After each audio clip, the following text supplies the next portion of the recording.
ఈ డ్రెస్ లో నువ్వు చాలా అందంగా ఉన్నావు ఆర్తి. నా దిష్టి తగిలేలా ఉంది. ఆర్తి వచ్చింది, వెళ్ళి బర్త్డే కేక్ సెటప్ అరేంజ్ చేయండి. Okay sir. Happy birthday Aarti. Thank you. Happy birthday. Happy birthday thank you. Hey hello బావా. Hello Aarti. Many more happy returns of the day. Thank you బావా. అక్క ఎక్కడ కనిపించట్లేదు. తను on the way. Oh my god, Aarti birthday gift మర్చిపోయి వచ్చాను. It's okay బావా, మీరు బర్త్డే పార్టీకి రావడమే నాకు చాలా పెద్ద గిఫ్ట్. అదే నాకు చాలు. Okay Aarti, so nice. ఇదిగో, ఇదే నీకు బర్త్డే గిఫ్ట్. అక్కను కూడా రానివ్వండి, అప్పుడు ఇద్దరు గాని. అది వేరు, ఇది నేను నీకు ఇచ్చే పర్సనల్ గిఫ్ట్. ఇదిగో. థాంక్యూ బావా. ఓ, ఆ అల్లుడు ఆర్తికి స్పెషల్ గా గిఫ్ట్ ఇచ్చారా? ఏయ్ సార్ చాలా స్మార్ట్ గా ఉన్నారే. ఏయ్ చెప్పవే. ఎవరే? మా అక్క వాళ్ళ హస్బెండ్. ఏయ్ నీకు అక్కుందా? ఎవరే తను? మేమెప్పుడు చూడలేదు.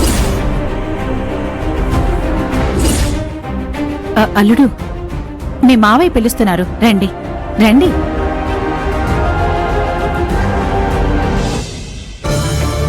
రెండేలుడు సార్, ఇతనే నా అల్లుడు, పేరు అర్జున్. అలానా?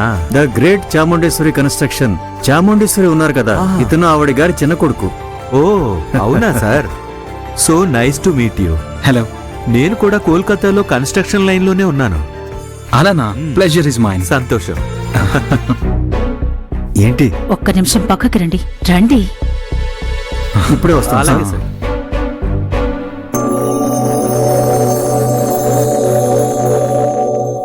ఏమైంది? ఇదేం పరీక్ష అండి? ఇంటికొచ్చిన అతిథులు, బంధువులు, ఆర్తి ఫ్రెండ్స్ అందరూ చెప్పినట్లు మీకు ఒక్క కూతురే కదా, మీకు ఇంకొక అమ్మాయి ఎక్కడి నుంచి వచ్చింది అని అల్లుడు ముందే అడుగుతున్నారు. నాకెందుకో చాలా భయంగా ఉందండి. ఏం చేయగలం కామాక్షి, నాకు కూడా భయంగానే ఉంది. ఇది నేను కూడా ఊహించలేదు. ఇలాంటి సమస్య మనకు రాకూడదనే కదా సత్య పెళ్లి జరిగినప్పుడు మన బంధువుల్ని, ఫ్రెండ్స్ ని, పరిచయస్తుల్ని ఎవరిని పిలవలేదు. కానీ ఆ విషయం గురించి ఆలోచించకుండా ఇప్పుడు వీళ్ళందరినీ మనం పిలిచేలా ఇరుక్కుపోయాం. వాళ్ళని పిలవడం తప్పు కాదండి, మన అల్లుడిని ఈ పార్టీకి పిలవడమే తప్పు చేశామంటున్నాను. అల్లుడి మొహం మారిపోయింది. ఆయన్ని ఆర్తి బర్త్డే పార్టీకి పిలవకుండా ఉండాల్సిందని ఇప్పుడు అనిపిస్తోంది. మనం తొందరపడ్డామేమో. మనం పిలవకుండా ఎలా ఉండగలం?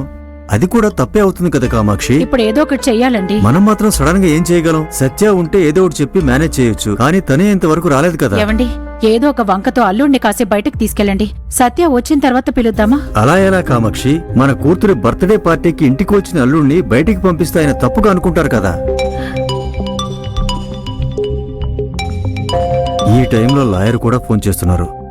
హలో సార్, లాయర్ పార్థసారథిని మాట్లాడుతున్నా. కొత్తగా బిజినెస్ మొదలు పెట్టడానికి లీగల్ డాక్యుమెంట్స్ కావాలని అడిగారు కదా, అవి రెడీ అయ్యాయి, వచ్చి తీసుకుంటారా? ఓ థ్యాంక్ యూ. నేను ఈరోజు రాలేను కదా లాయర్ గారు, రేపొచ్చి తీసుకుంటాను.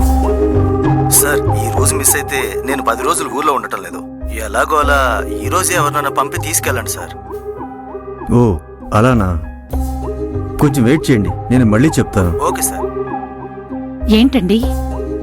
ఒక ముఖ్యమైన బిజినెస్ డాక్యుమెంట్ కోర్టుకు వెళ్లి లాయర్ దగ్గర నుంచి తీసుకురావాలి. ఇప్పుడే రమ్మని చెప్తున్నారు. ఓ అలాగా, మంచి పని అయింది. అల్లుడిని వెళ్లి తీసుకురమ్మని చెప్పండి. తర్వాత కేసు మనదే, రా. ఏయ్ ఇన్స్పెక్టర్, ఒక్క నిమిషం. ఏ సత్య, నువ్వు వెళ్లే ముందు చివరిగా ఒక మంచి ఆఫర్ ఇస్తా. మర్యాదగా నాకు క్షమాపణ చెప్పి ఆ 11 కోట్లు నాకిచ్చావంటే ఇక మీదట నీ జీవితంలోకి నేను రానే. లేదంటే ఏం చేస్తావురా? నీ రహస్యాన్ని చాముండేశ్వరికి చెప్తానే. నీ జీవితాన్ని, దేవి జీవితాన్ని నాశనం చేసేస్తా. చివరిగా ఒకసారి బాగా ఆలోచించుకో. బాగా ఆలోచించాను. నీ ఆఫర్ నాకేమీ అక్కర్లేదు. నువ్వే జైల్లోకి వెళ్ళి చెప్పకూడదు. ఏంటి ఓవర్గా భయపెడుతున్నాడు? ఇలాంటి వాళ్ళు ఊరికే అరుస్తారు, కరవలేరు. వీడిని జైల్లోకి వెళ్ళని, వాడి పళ్ళు పీకేస్తారు.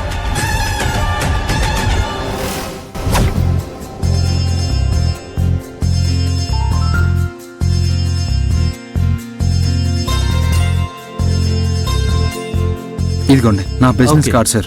ఆ, మనం Good. తప్పకుండా మళ్ళీ కలుద్దాం సార్. తప్పకుండా ఆ. కంగ్రాట్.